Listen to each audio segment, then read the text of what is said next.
All right, so now we're gonna lay out how we put on our marks to cut to. So I'm gonna measure down from this edge 7/16. And that's one line away from a 1/2 inch, if people can't remember. And then at the other end of the thing, of the same piece, I'm gonna measure from the other side up 7/16.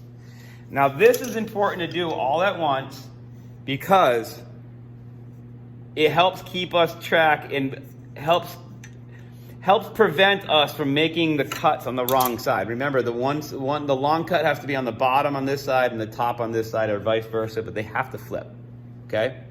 So I'm going to I'm gonna color in the side that's bigger a little bit. So the 7/16 side gets colored in like this.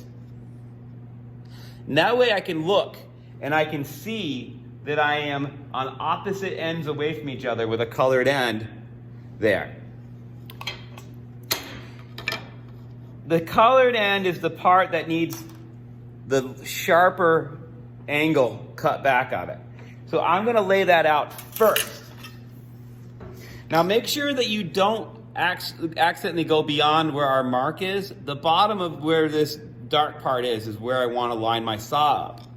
So I'm gonna put it down, and I'm going to put my saw into the groove at both locations. I'm gonna put it in the groove here in the front, and the 30-degree groove and the 30-degree groove here.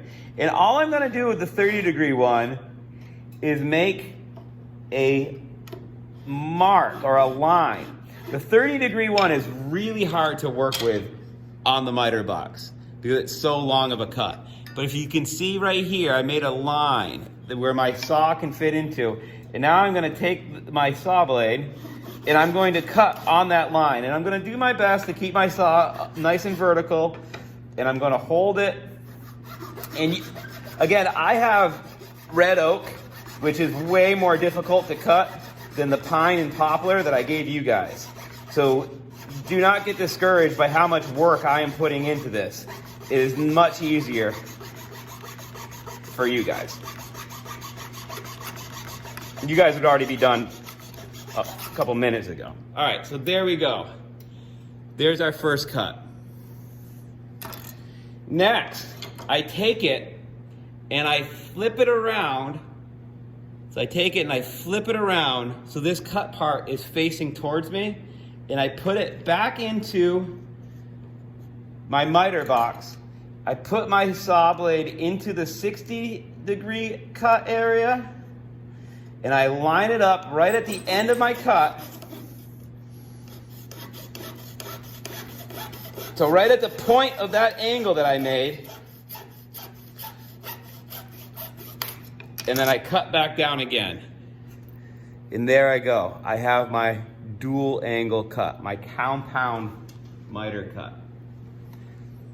Now I come over and I do the same thing again.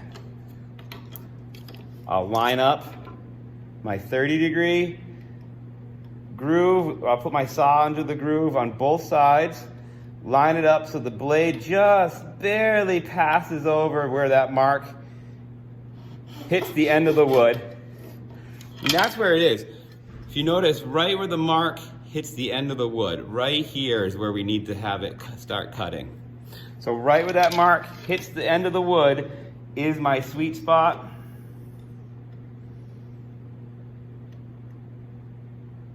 And again, this is a tricky cut. So I'm just going to line up, get my groove in the wood and cut all the way down there, and then repeat the 60-degree cut over here.